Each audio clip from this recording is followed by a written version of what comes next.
West Coast Cookbook and Speakeasy with Chef Justice Putnam. netrootsradio.com.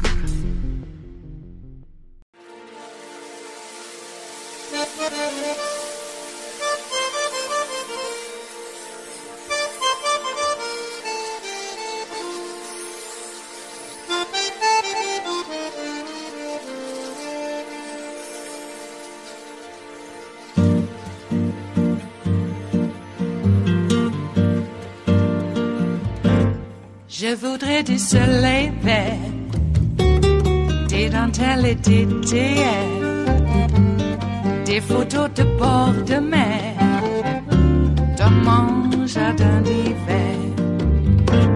Je voudrais de la lumière, comme en Nouvelle-Angleterre.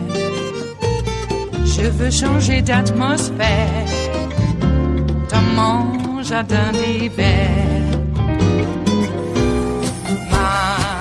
Ma fleur, sous la pluie de novembre, tes mains qui courent, je n'en peux plus de t'attendre. Les années passent, il est loin, là je tombe. Nul ne peut nous entendre.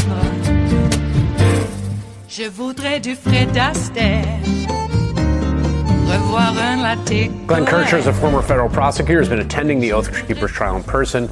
Barbara McQuaid is a former U.S. attorney for the Eastern District of Michigan, where she prosecuted a seditious conspiracy case against members of the Hutari militia, which resulted in acquittal on that charge. And let me go to you first, Barbara, on the significance here, given the difficulty of convicting on these charges. What does a jury have to find someone guilty of seditious conspiracy? Yeah, it is a difficult charge to prove, Chris. It requires a showing of an agreement, a conspiracy, by two or more people to use force to oppose the authority of the United States government. And so, the case you mentioned that I had, I think many jurors are skeptical of any kind of a charge that involves political activity or free speech. But the key element is the use of force. And so, as we saw in this case, at least with regard to Stuart Rhodes and Kelly Meggs, the jury had no problem finding them guilty in light of that evidence that we just heard Ryan talk about using force, using weapons, using guns, hanging Nancy Pelosi, all of those things in the pre-planning. So this is a very important conviction. It says that this charge can be used successfully against fellow Americans, even when there is a component of political speech involved, because political violence focuses on the conduct, not the nature of the speech, not the content of the speech. So really important convictions today.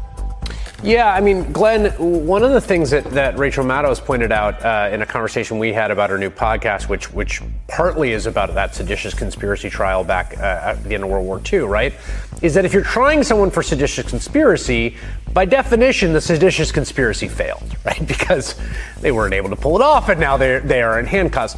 And the fact that the plot did not come to fruition can make it difficult to prosecute because, how serious was the plot? Were they just kind of talking smack, behind people's backs? Do they really mean this? How significant is this conviction for the Department of Justice, given that context?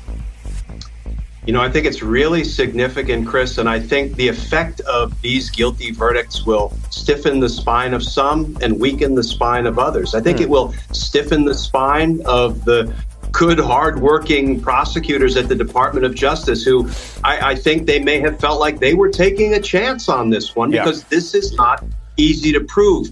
And I think these verdicts are a real vindication on their decision to lean forward and bring charges that seem to be supported by the evidence. And let's remember, we have other seditious conspiracy trials coming up against additional Oath Keepers, against the Proud Boys. So I see it weakening the spine, potentially, of everybody else who is now pending trial in a seditious conspiracy case. We may see more guilty pleas come in, perhaps even some with cooperation. Yeah, and these are very serious jail sentences, prison sentences that the convicted defendants are looking at.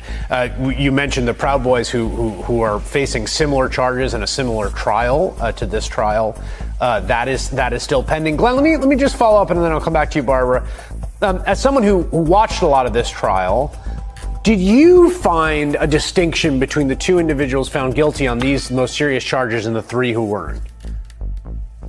I did. I think both Elmer Stewart Rhodes, the leader of the Oath Keepers, and one of his top lieutenants, Kelly Meggs, their language in text messages and posts, social media, and even in some videos, it was so violent. It was so inflammatory. Let's call it what it is. It was seditious.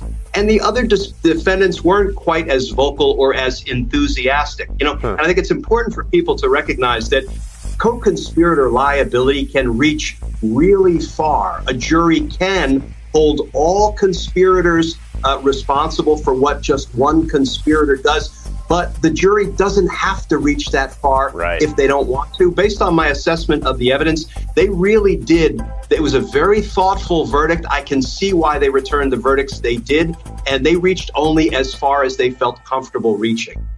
To the implications, Barbara, that Glenn just mentioned, we have the Proud Boys, of course, which is upcoming. But you also wonder how it figures into the thinking of the new special counsel Jack Smith and the cases pertaining to January 6th he's overseeing, given that they were able to secure a conviction on what, again, to a non-lawyer just watching, looks like, the rare textbook example of a seditious conspiracy, which is a plot to use violence to stop the peaceful transfer of power. If this isn't it, then nothing is. Are there implications, you think, for how DOJ and the special counsel proceeds from here on out? I don't know if it would change anything that the special counsel does, but I do think it gives him a much stronger hand, because all of those defendants who are facing seditious conspiracy charges now have to look at this verdict and think that the likelihood of their conviction has just gone up. So to the extent that they, are assessing their likelihood of conviction and the risk, they now have to think seriously about whether they want to enter guilty pleas and cooperate. And cooperation, is the currency of prosecution. That is how you make cases. People come in and they share a tip or a lead. It certainly has to be something that the government can corroborate. They don't rely solely on the word of someone who is cooperating to do himself a benefit. But sometimes that can be the key to really breaking open a case, or someone can just explain things that previously were difficult for a prosecutor to understand how things came together. So I think now they can approach all of those defendants with this new strength of position to determine whether anybody is interested in a plea offer that brings with it cooperation against higher-ups.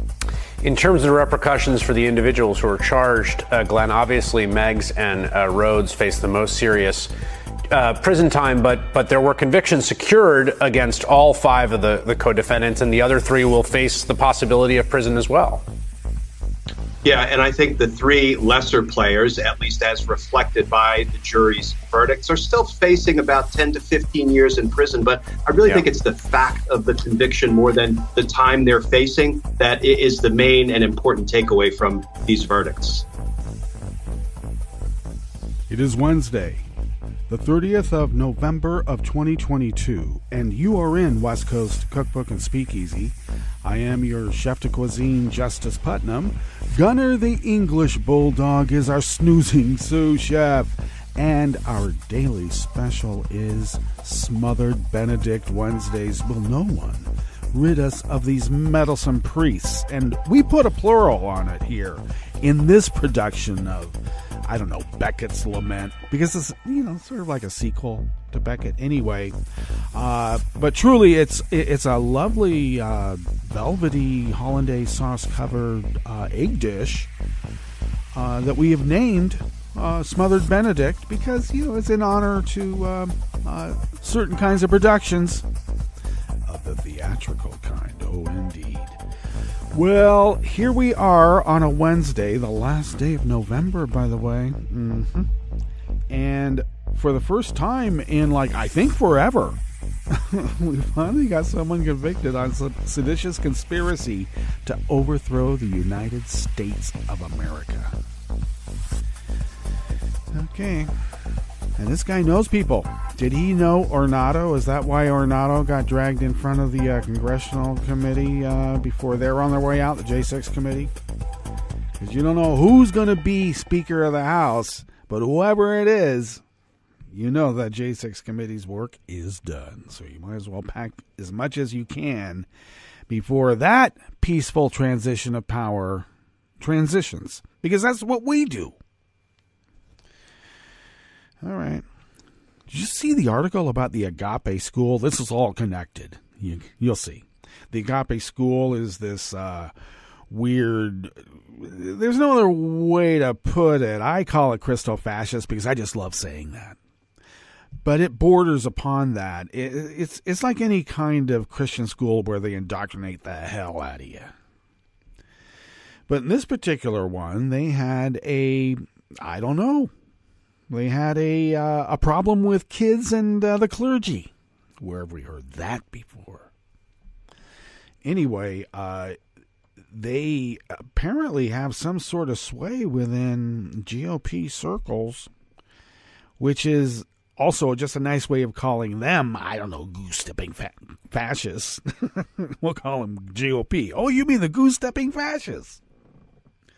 That would be the GF, goose-stepping fascists, because goose-stepping is one word. But it's a horrendous story. It's the amount of projection that we've been hearing, I don't know, directed towards everybody and anyone, from Hillary, Podesta, any liberal walking across the street. Oh, there's that walking pedophile. We got to kill him, Antifa. Kill the Antifa pedophile. And they would. It's just like, and then when you try to reason with these people and say, look, here's the amount of killings, break-ins, Molotov cocktails, harassment at the voting polls, etc., that involved Antifa. And you are hard-pressed to find anything that even approaches anything that would be considered Antifa. But you do find a lot of, GOP, which is a nice way of saying they are goose-stepping fascists. Harassment at all of those said places that I just said. Mm-hmm. It's the morning. I still need more coffee. So, this Agape School, I'm thinking, do they have a pizza parlor with a basement there? Because I'm wondering. It's like a walking talking point for everything that's been directed at, for lack of a better term, us. They've separated us. If you have any kind of, they watch Sesame Street, you can't judge me in a court of law, you dirty liberal commie pedophile. Did you really watch Sesame Street? Yeah, I did it. I did. I watched Sesame Street. I was a little old for it, but I sat in the mornings with my kid. You indoctrinated your child with Sesame Street? And we're supposed to accept the position of being the divisive ones. Okay. Sesame Street. Wait till they find out that we also watched The Learning Rainbow. Learning Rainbow, oh my God. Shanghai Shack, come and save us. All allusions and metaphors will be explained sometime in the future, but I always put the emphasis on sometime. Well, the morning goes on. The atrocities continue. And I don't mean just here in this production. I mean out in the world. Boy. Hey, United States continues in the World Cup. I know. It's all of the terrible things about, their slave labor practices. And they are really a rich country, and I wonder why. Slave labor seems to help. Not technically. Well, yeah, I think it is technically slave labor when you have people trapped and they can't leave. Well, that's usually what happens when you're trapped. And their pay is held, supposedly. Yeah, it sounds like slave labor. But, and all of the, I could do without the Qatar state promo is, such a great place to come and learn and vacation and do business. You can have a whole floor in one of these monstrous high rises to space. If we're not careful, they're going to build buildings that are going to be, pretty close to the lunar surface. Kind of be weird how that worked. I always was enamored with science fiction stories, that old ones, before they realized what physics was, and engineering, that proposed such a capability. We'll build a building to the moon. It'll have to be rotating around, and like a rotating door, we'll have to jump in, and hopefully we can jump out.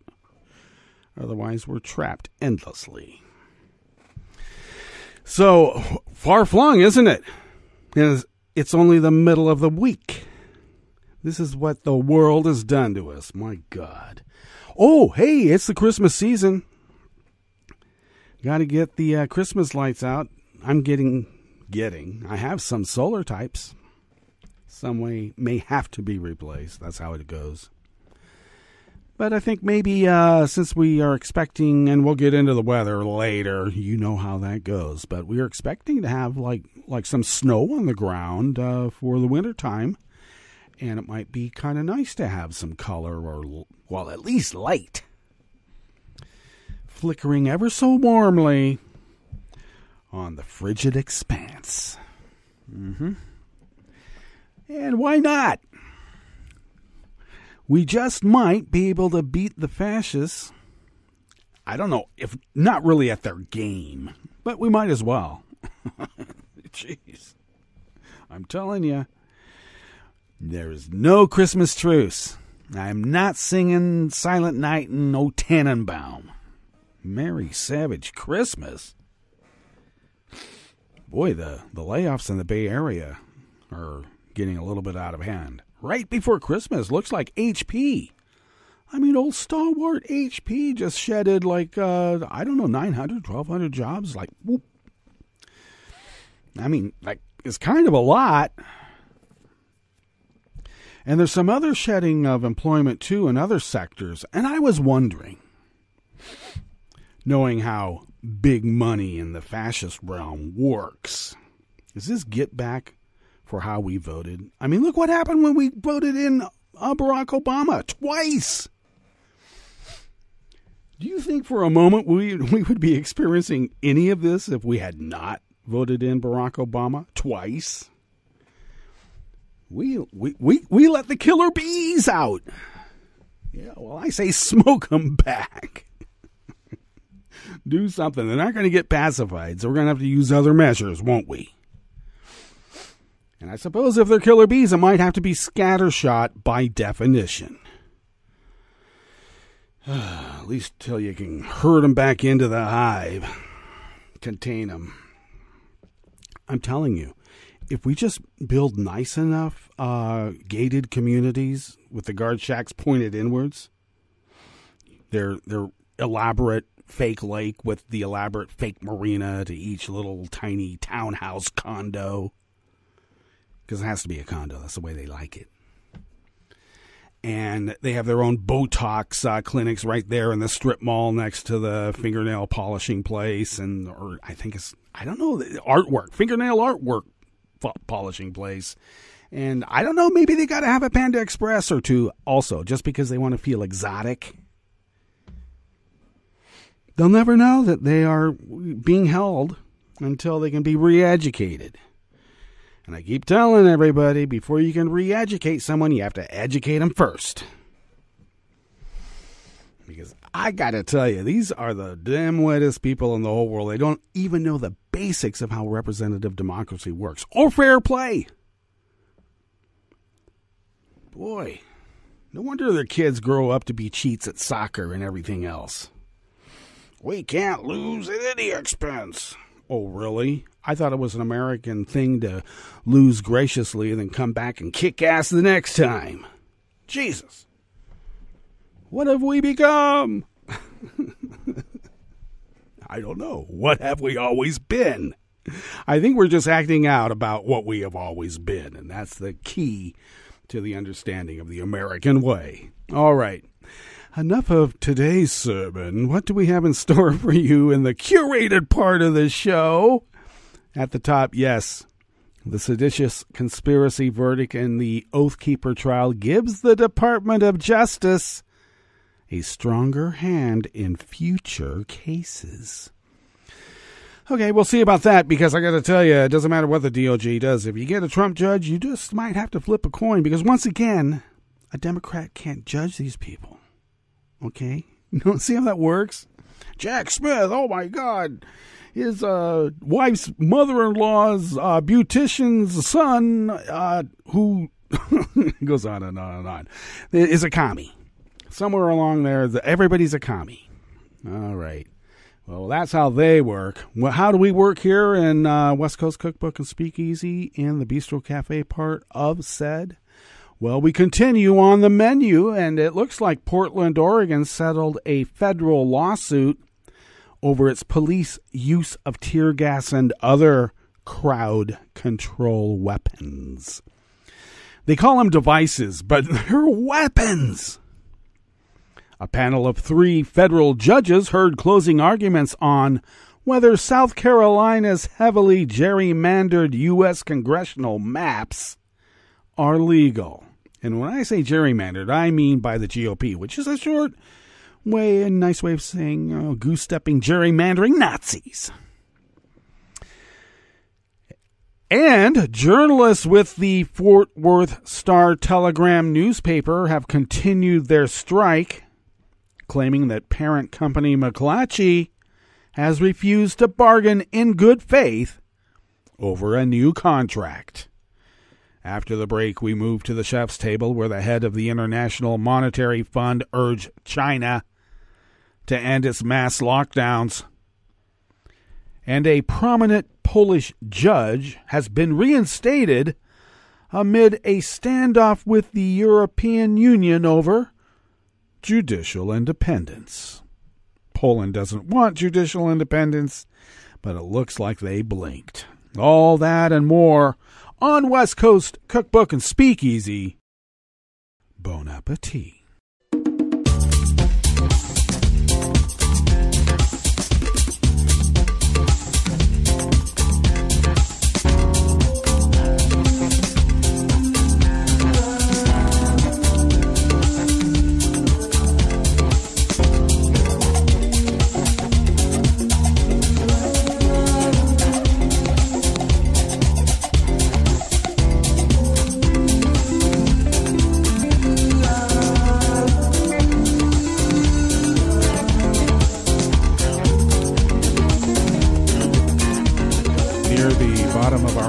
At netrootsradio.com, to the right of the page is the chat room link. The chat room is monitored by Kelly Lincoln. Thank you, Kelly. Across from that chat room link, near the bottom of our homepage at netrootsradio.com, to the left is the link to our Patreon page. If you could become a recurring Patreon of Netroots Radio in the season of giving, as they say, if you could become a recurring Patreon, it would really help us. And how does it help us? Well, I'll tell you. It helps us pay our bills. It's as basic as that. If you could afford an espresso-type coffee drink and possibly send that our way, the funds that you would spend on that our way once a month, it does help pay our bills. And I don't need to mention once again, but I will, that the bills keep going up, surprisingly. I don't think it's punishment for the way we voted, but it's they just keep going up, and maybe that's what the market will bear, and we have to bear it. And we do thank you for helping us bear such a responsibility, because we do take this quite seriously and have for, well, it's going to be 11 plus years, and it's 11 plus years now. A dozen already? We'll see. I may be only at 11. Almost 11, yes.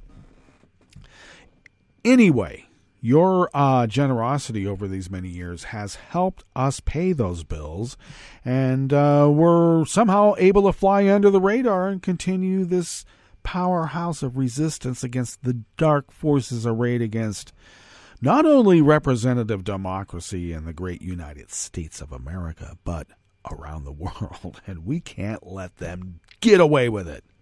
They won't. But anyway, thank you for helping us pay those bills and continue this civic duty that, the founders originally intended so many years ago for us to fulfill, indeed. If you would like to follow Netroots Radio on Twitter, are people still on Twitter? I'm staying. We are going to stay on Twitter, Netroots Radio, and we'll see. I'll talk to Tom. I think he has some backup plans or have considered where we might migrate to. Boy. Anyway, while you can still find us on Twitter, you can follow Netroots Radio on Twitter at Netroots Radio. And Tom takes care of that and a hell of a lot more. That's why I need to consult with him about what we might have to do. Anyway, right now we're manning the barricades. They got Radio Rwanda. Well, I don't know. Maybe we can be that powerhouse of resistance from within. The little plaintive cry of reason among all the unreasonableness. Anyway, follow Netroots Radio on Twitter at Netroots Radio. Follow me on Twitter at Justice Putnam, just like it sounds. I post the show notes and links diary on Daily Codes. You can follow us there, too. And that happens 10 minutes before showtime, the show notes and links diary. And, of course, that's where the real reportage is, and the full articles, too. Or sometimes even less than the full presentation of what that article represented in this salon we call West Coast Cookbook and Speakeasy. In fact, you can follow the show on Twitter at Cookbook West and pick up podcasts by way of Spreaker, Stitcher, TuneIn, iHeart, YouTube, iTunes, etc., etc., etc. All right. If you can't have fun, you know what they say. You can't have fun. It's really bad. Let's have fun. Okay, well, I consider this to be good news because it's kind of weird how in some liberal cities the police have determined that they're going to be the check and balance. Now, I understand, but, doing the paramilitary thing might not be apropos in some situations, and the feds said it ain't. And this first offering here in the Bistro Cafe of West Coast Cookbook and Speakeasy is by Claire Rush out of the Associated Press. The city of Portland, Oregon, has reached a $250,000 settlement to a federal lawsuit over its police bureau's use of tear gas and other crowd control devices. I think they're weapons, but anyway. And that was during the racial justice protest that rocked its streets in 2020. Court documents show. The reason the streets were rocked is, like in Chicago back in the day, police rioting. Really weird. And their fellow travelers helping them out. Like who? Oh, would those be Proud Boys and Oath Keepers? Yes, they would be. Under the settlement filed yesterday, Tuesday, in the U.S. District Court in Portland, the city agreed to pay the $250,000. And I'm thinking, is that all? To 5 demonstrators who alleged they were subject to tear gas while protesting lawfully. The city also agrees to stop using, I love this, rubber ball distraction devices, commonly known as flashbang grenades, and to dismantle its remaining stock under an injunction that will last 14 months.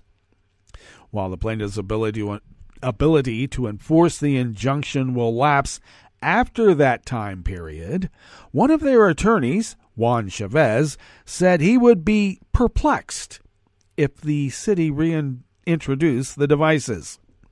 The injunction additionally requires police to restrict their use of tear gas, pepper spray, less lethal launchers, and long-range acoustic devices. I think they're weapons. In accordance with Bureau policy and state law. The lawsuit was originally filed by the nonprofit Don't Shoot Portland in June of 2020 as protests following the death of George Floyd in Minneapolis erupted nightly on Portland streets, at times prompting violent clashes between police and demonstrators. The group's founder and executive director, Teresa Rayford, said the settlement is a win for organizers. Our freedom of expression is the foundation of how we make social change possible, Rayford said in a news release. We are grateful to everyone, all of our supporters and our individual donors who made it possible to bring this lawsuit. Black Lives Still Matter. Portland Mayor Ted Wheeler said in an email statement that the agreement fairly and appropriately resolves the case to provide certainty for all parties, adding that since 2020, the city has worked to improve crowd management trainings and its response to protests. Oh, really? Are they going to stop walking around like mutant ninja turtles with their shells of security? Maybe they need to. Who knows? It's scary out there. A Portland police directive that governs the use of force, including during crowd control situations, states that less lethal tactics can be used for managing encounters with threatening or actively resistive persons. Another directive that is currently under review instructs officers not to deploy less lethal munitions or tear gas indiscriminately into a crowd. Okay. Well, why were they still doing it then?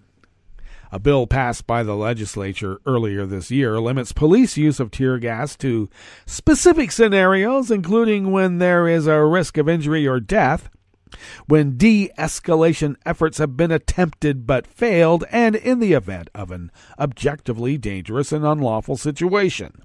The law also bars police from using less lethal projectiles or handheld chemical incapacitants. What the hell? All right. Not including tear gas for crowd management. Like bear spray or any of the others. U.S. District Judge Marco A. Hernandez will enforce the 14-month injunction.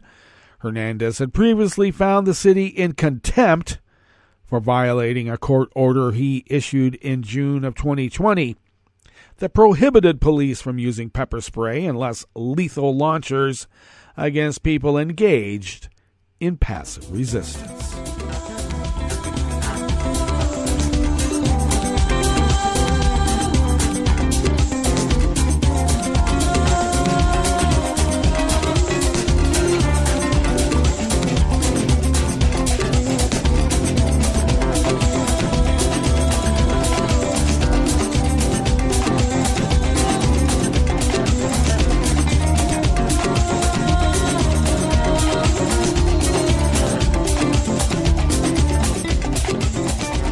James Pollard of the Associated Press brings us this next offering here in the Bistro Cafe of West Coast Cookbook and Speakeasy, Smothered Benedict Wednesdays.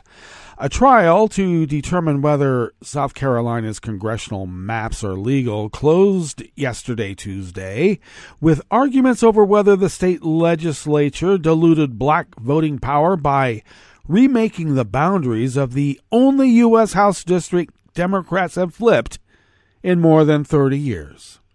The trial also marks the first time the South Carolina maps have been legally scrutinized since the U.S. Supreme Court removed part of the 1965 law that required the state to get federal approval to protect against discriminatory redistricting proposals. A panel of 3 federal judges heard closing arguments in the case in Charleston. A ruling is expected later, and any appeal will be made directly to the U.S. Supreme Court. That's U.S. Supreme Court. The Republican-dominated General Assembly redrew the maps early this year based on the 2020 U.S. Census. The one that Donald Trump and his minions disrupted and, compromised, shall we say. And they were used in this month's midterm elections, the new districts. According to a lawsuit filed by the NAACP, the new boundaries unconstitutionally split black voters in the state's 1st, 2nd, and 5th districts and packed them all into the 6th, which already had a majority of African American voters. The civil rights group has asserted during months of arguments that the General Assembly's actions not only diluted black voting strength, but also strengthened the 6-1 advantage Republicans have in the state's U.S. House delegation. The last time a Democrat flipped a U.S. House seat was in 2018. Before that, Democrats had not won a seat from the Republican control since 1986. The new congressional districts render black voters unable to meaningfully influence congressional elections in those districts, the NAACP lawyers allege in the lawsuit. Attorneys for the state lawmakers said the first district had to have changes because much of South Carolina's more than 10% population growth from 2010 to 2020 happened along the coast. The legislature also insisted it followed guidance the U.S. Supreme Court laid out in 2013 when it overturned a provision of the 1965 Voting Rights Act requiring South Carolina and 8 other mostly southern states to get approval when they redrew district maps. The new maps are similar to the 2010 districts approved by federal officials at the time. And what? The General Assembly did not improperly use race in drawing any district or enacting any redistricting plans, the legislators' attorneys wrote. Oh, you mean you use the proper form of race then? Is that what you're saying, to discriminate against them? Okay. The crux of the NAACP argument is that the legislature ignored communities of interest in several regions of the state, places where voters share economic, social, historic, or political bonds or are located within the same geographic or government boundaries. They cited several plans lawmakers did not adapt that would have kept Charleston and surrounding areas entirely in the 1st District instead of breaking off some areas with significant African-American populations and putting them into the 6th District. The NAACP lawyers pointed out that 80% of black Charleston County voters are now in the 6th District. In the 2010 maps, African-American voters from the county were nearly evenly split between the 6th and the 1st districts. U.S. District Judge Richard Gergel said during the arguments that to him it appeared that racial sorting was by design, perhaps making the newly drawn 1st District an illegal racial gerrymander, the state newspaper reported. If you see a turtle on top of a fence post, you know someone put it there, Gergel said. This is not a coincidence.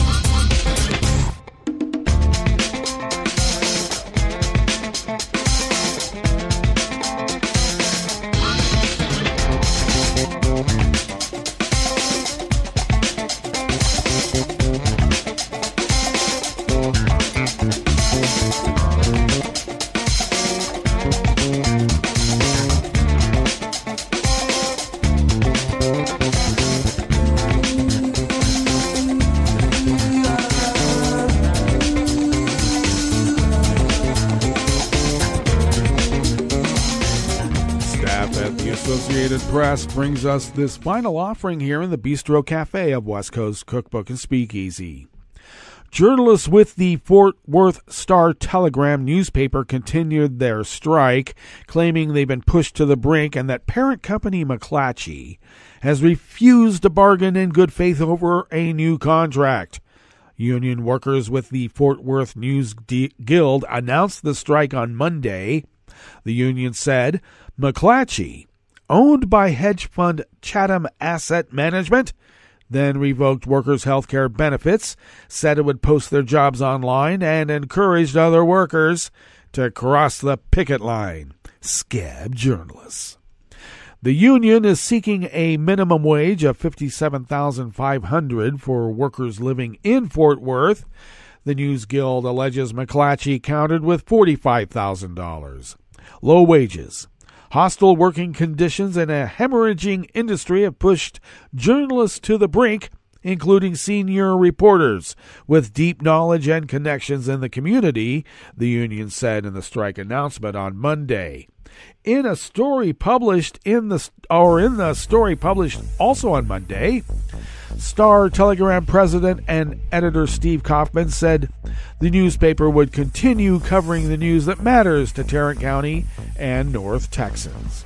Kaufman and union representatives did not immediately respond to requests for comment from the Associated Press. All right, let us now go to our break. And when we get back from that break, we will go through weather from around the world, and we will finish up with the stories that we've curated for you today. You are listening to West Coast Cookbook and Speakeasy, and we will be right back. You are listening to netrootsradio.com. Please hang up and try again.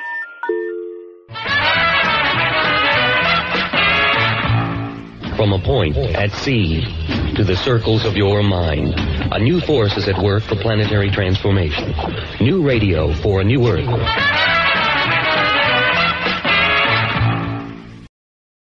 This is Take Two Movie Review. I'm Kim Lowe. This week, The Mighty Pen. Me Too is such a common refrain these days that it's hard to remember that its popularization is a very recent phenomenon. It was just in 2017, in fact, when the New Yorker and New York Times led the way with exposés on Hollywood producer and, as it turned out, chronic sexual predator Harvey Weinstein, a.k.a. the guy who, along with his brother, founded the film powerhouse Miramax. She Said is based on the book of the same name by Times journalists Megan Twohey and Jodi Kantor. The duo is played here by Carey Mulligan and Zoe Kazan, respectively, and it follows just how exactly the story developed. If this sounds a bit like another movie, Spotlight, about Boston Globe journalists exposing child sex abuse by priests in the area's Catholic diocese, that's probably intentional and not in a bad way. Both procedurals focus on powerful men preying on the vulnerable and show how other influential actors helped to cover it up for decades. She Said makes it abundantly clear that Weinstein couldn't have gotten away with his behavior had it not been for a phalanx of help, unwitting and otherwise, including accountants, DAs, and Hollywood executives who said nothing for the sake of their careers. Speaking against Weinstein never ended well, and the less powerful the people trying were, like up-and-coming actors or staff, the less successful they were to the point of derailed careers. She Said is a smartly done and easy-to-follow picture and sends a message about strength in numbers, the power of journalists, and the need to believe women in general. It also makes clear how tedious investigative journalism can be, with potentially fatal setbacks always threatening the project. Here, though, the truth does prevail, and for that alone, She Said is worth a look. This has been Take Two Movie Review. I'm Kim Lowe. Catch up with us at TakeTwoMovieReview.com and feed us back on our channel on YouTube.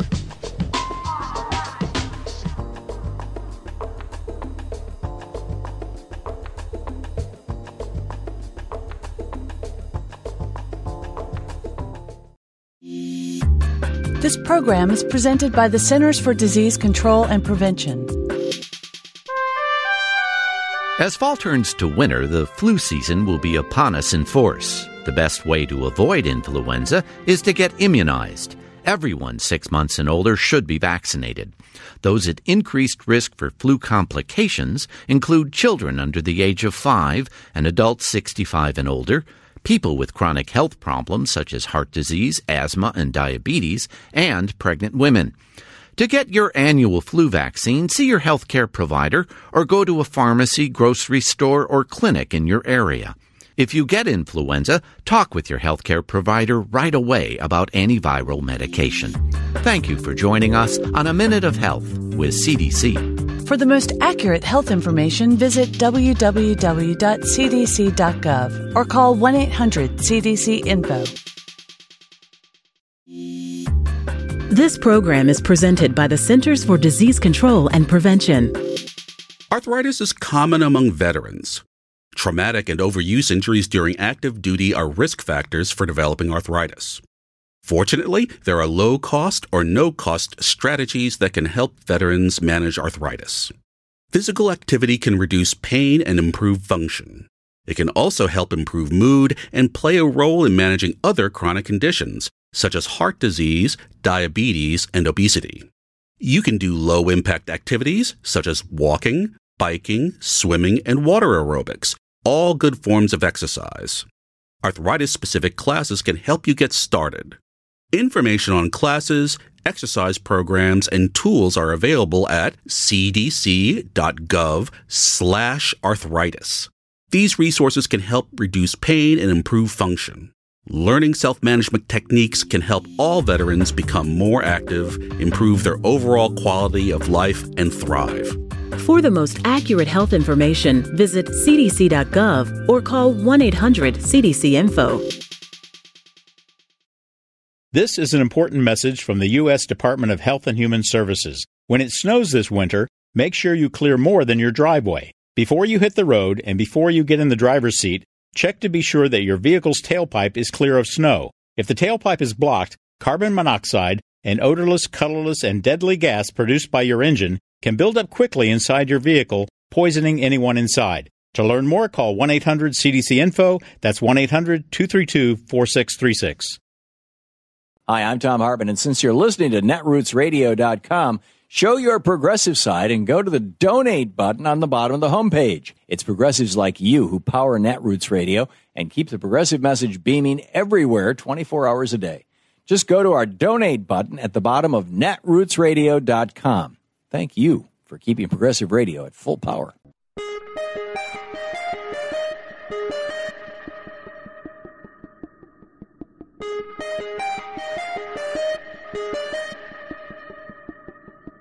Might the Second Amendment put a silencer on the First? I'm Bill Newman, and this is the Civil Liberties Minute. Consider this example. You go to a demonstration. Your side has on display its banners and signs and principles. The other side has on display its signs and banners and principles. And many are openly carrying guns. And so you back off, hang back, are quieter. Maybe you skip the demonstration altogether. Maybe others feel the same way, and maybe the demonstration is canceled or is a fraction of the size it would have been. Maybe. Since 1791, freedom of speech and assembly have been fundamental constitutional rights. In 2022, the Supreme Court ruled that carrying a firearm in public also is a fundamental constitutional right. And, as a recent New York Times headline read, protesters turned to guns to shout over their rivals. The report began, quote, "Across the country, openly carrying a gun in public is no longer just an exercise in self-defense. Increasingly, it is a soapbox for elevating one's voice, and just as often, quieting someone else's." Of course, the story of the effect of the Second Amendment right to carry guns on freedom of speech is still to be written. It will play out in the future, in legislatures and in the courts and on the streets. The Civil Liberties Minute is made possible by the ACLU because freedom can't protect itself. I'm Rick Smith, and this is Labor History in 2. On this day in labor history, the year was 1909. That was the day the British House of Lords rejected the People's Budget. The proposed budget plan was a product of the Liberal government headed by Prime Minister H.H. Asquith. This budget was championed by the Chancellor of Exchequer, David Lloyd George, and the President of the Board of Trade, a young Winston Churchill. The goal of the budget was to shift more of the tax burden to the wealthy. Lloyd George introduced the budget to Parliament. He praised the budget, declaring, "This is a war budget. It is for raising money to wage implacable warfare against poverty and squalidness." The budget included tax increases for higher incomes to fund welfare reforms. The budget also called for a rise in the inheritance tax. These increases were relatively modest. The most controversial aspect of the people's budget was a hike on taxes on land sales. This would have had an impact on large landowners. Since many conservatives were large landowners, they opposed the budget. The House of Lords was allowed to reject the budget, but could not amend a money bill. They had not rejected a budget for more than 2 centuries. King Edward VII privately urged that the budget be passed to avoid a crisis. The public clamored for the passage of the budget plan, but the House of Lords vetoed it. The House of Lords eventually capitulated and passed the budget the following April. Resistance to a progressive income tax structure and raising the tax rates on the wealthy is not unique to the British Parliament. Similar tax proposals have been offered in the United States and have been met with stiff opposition from conservatives in our Congress. Labor History in 2 brought to you by the Illinois Labor History Society and The Rick Smith Show. For more information, go to laborhistoryin2.com.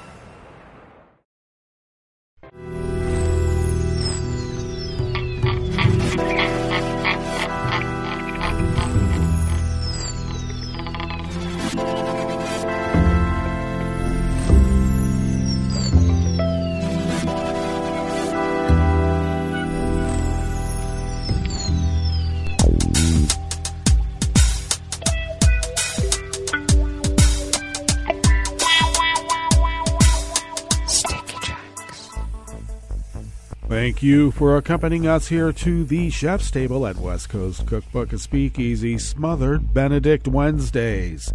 We always begin, whether from around the world, along the banks of the Rogue River, in the Rogue River Valley of Southern Oregon on the west coast of the continental United States of America, where it is currently 38 degrees Fahrenheit, expecting a high, in the mid-40s pretty much, and it'll be nearly the same as yesterday.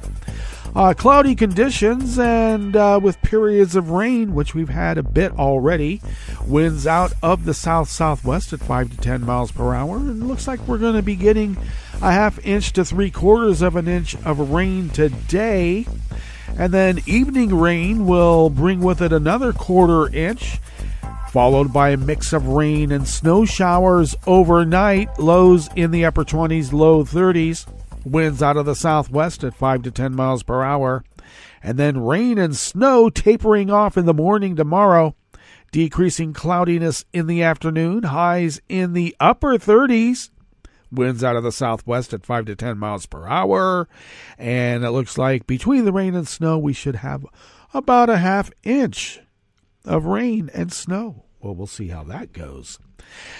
And it looks like pollen is rated as none outside the window here in Rogue River proper, but there's something out there, and it might be industrial. It might even be coming from these weird Presto log waxy burn things that people put into their fireplaces, because they do that still.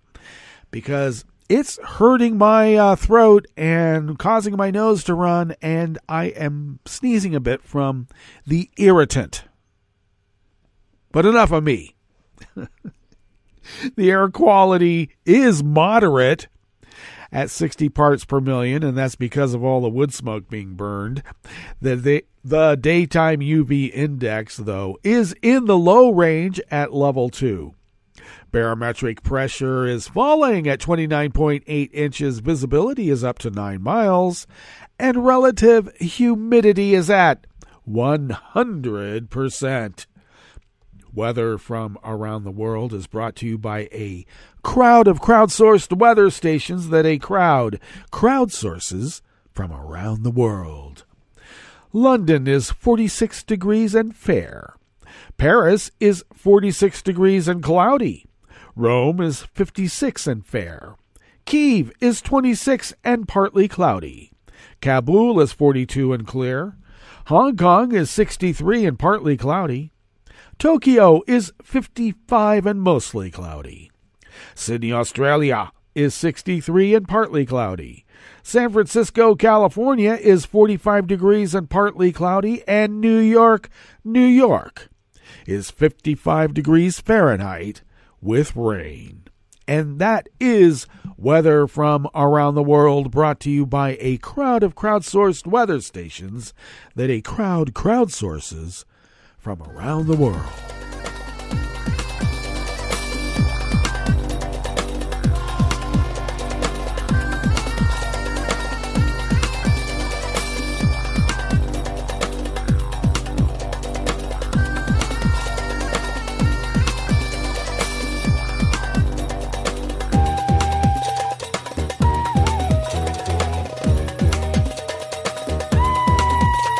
David McHugh of the Associated Press brings us this first amuse-bouche here at the chef's table at West Coast Cookbook and Speakeasy, Smothered Benedict Wednesdays.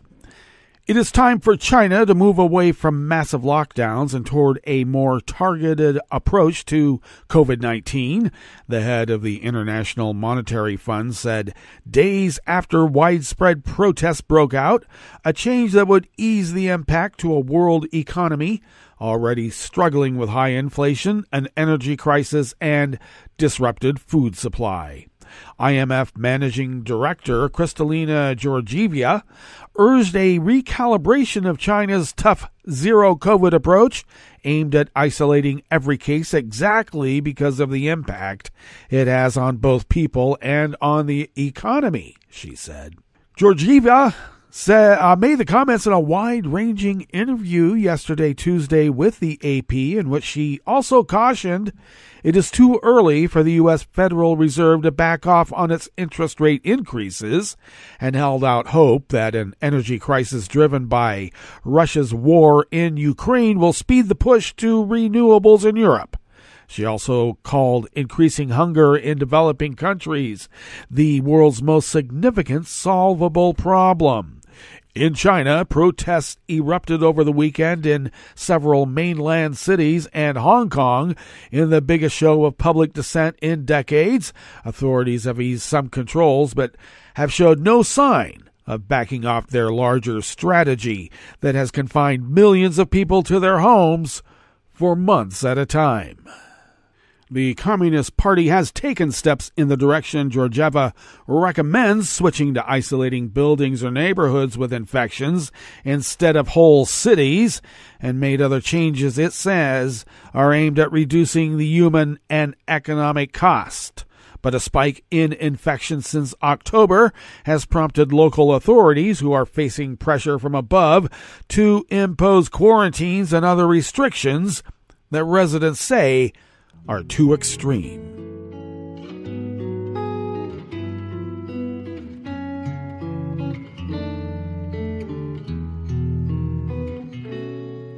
Je te donne c'est mon amour pour la vie entière, la promesse de me trouver à tes genoux. Aussitôt que tu m'appelles, rester toujours fidèle. C'est tout, c'est tout. Je te donne tous mes printemps, mes étés de mer, mes automnes quand les feuilles tombent partout. Si ce n'est pas une bonne affaire, je te donne tous mes hivers. Vanessa Guerra of the Associated Press brings us this final amuse-bouche here at the chef's table at West Coast Cookbook and Speakeasy. Poland's Supreme Court reinstated a judge who was suspended for 2 years and became a symbol of the struggle for independent courts under the country's populist government. The Supreme Court said Judge Igor Tulia was not guilty of a crime which prosecutors had accused him of, and his reinstatement was welcomed by many fellow judges and other advocates of judicial independence. Prosecutors have still not dropped their case against him. It was brought because he allowed journalists to witness his announcement of a 2017 ruling that was a matter of keen interest to the government and the public. It was not immediately clear if his reinstatement would be enough to end a standoff between the Warsaw government and the European Union, which has blocked billions of euros in pandemic recovery funding to Poland over what it views as the government's erosion of judicial independence. The decision is the latest development in a complex 7-year standoff between the government and Polish judges seeking to maintain their independence from political control. Tulia, who also had his salary docked 25%, is one of several judges to be disciplined due to their rulings and their criticism of judicial changes under the government, which won the elections in 2015. The government, led by the Conservative Law and Justice Party, has been making changes to the entire judicial branch of government, remaking the courts and other judicial bodies. Political leaders have frequently said their aim is to discipline a caste of judges, alleging judges have been corrupt and too engaged in politics. The changes to the system have led to a situation in which certain legal bodies and judges tapped by the government are viewed as illegitimate by many other judges and lawyers who argue that the changes were made in violation of Poland's constitution. Well, that brings us to the end of our broadcast period for the day, but you do know Netroots Radio broadcasts on, and we will meet up here tomorrow for Metro Shrimp and Grits Thursdays. So do stay tuned to Netroots Radio all day and all night for all the breaking news as it breaks, and we will meet up here tomorrow, right here in West Coast Cookbook and Speakeasy. Bon appetit.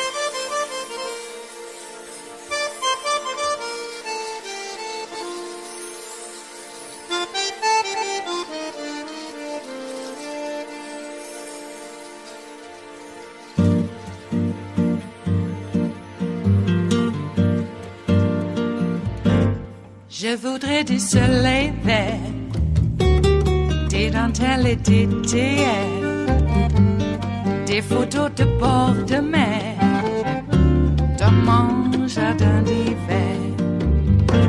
Je voudrais de la lumière, comme en Nouvelle-Angleterre. Je veux changer d'atmosphère, dans mon jardin d'hiver. À fleurs, sous la pluie de novembre, tes mains qui courent, je n'en peux plus de t'attendre. Les années passent, il est loin, là je tombe. Nul ne peut nous entendre. Je voudrais du Fred Astaire, revoir un latte Goer. Je voudrais toujours te plaire dans mon jardin d'hiver. Je veux déjeuner par terre, comme au long de golfe clair, t'embrasser les yeux ouverts dans mon jardin d'hiver.